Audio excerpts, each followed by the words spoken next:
I'm Daily Journal crime reporter Danza Johnson. I'm here with Lee County Sheriff's investigator Danny Johnson, who's over the cybercrime unit here with the department.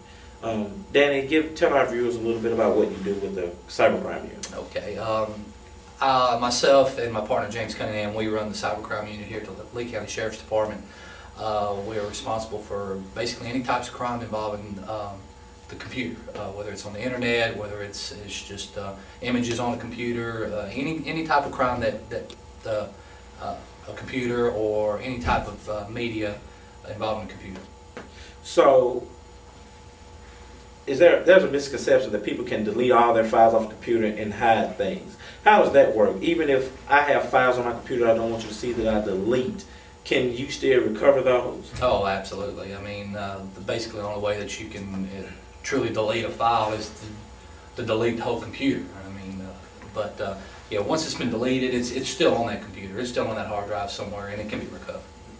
You've been very instrumental in doing this, the internet sex things for the underage girls. You've actually been on the computer doing the typing as 14-year-old girls. Yeah, tell me how's that been going, and just how did you get into that?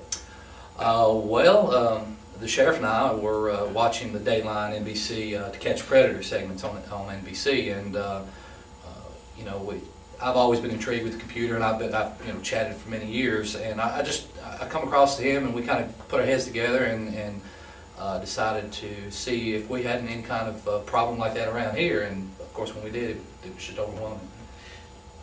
Have you been surprised about some of the things you found out in some of these chats you've gotten into with some of these sexual predators? Well, at first, yeah, we were surprised. We were surprised at the amount of people that were actually doing this type of behavior.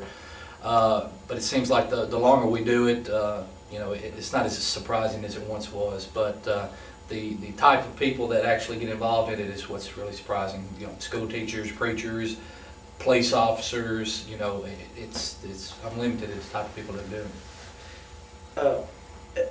You deal with the cybercrime and getting the files off the computers.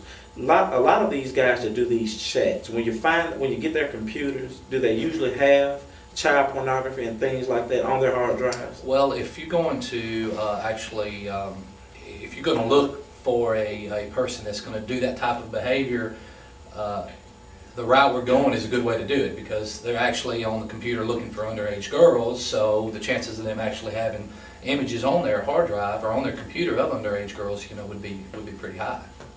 How long has the cybercrime unit been running? We started in about May of '06 is when we basically began it, and with the undercover operations that we've been conducting on the internet. We've been doing forensics for about a year now, as far as computer forensics goes.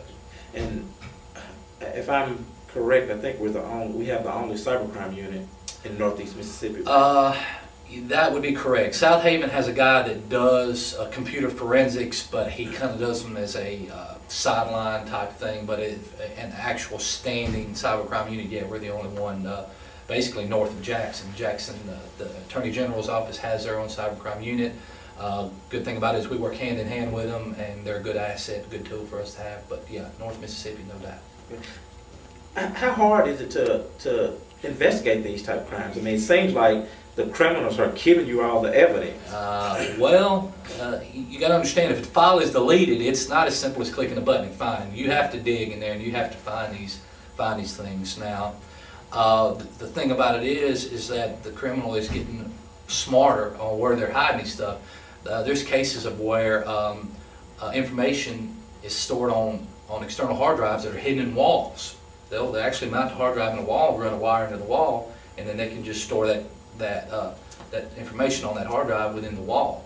So we may come in and seize a computer, and if we're not smart and we're not noticing things, that hard drive could be somewhere laying in the house, and we may not ever know it. It could be disguised as something. Okay.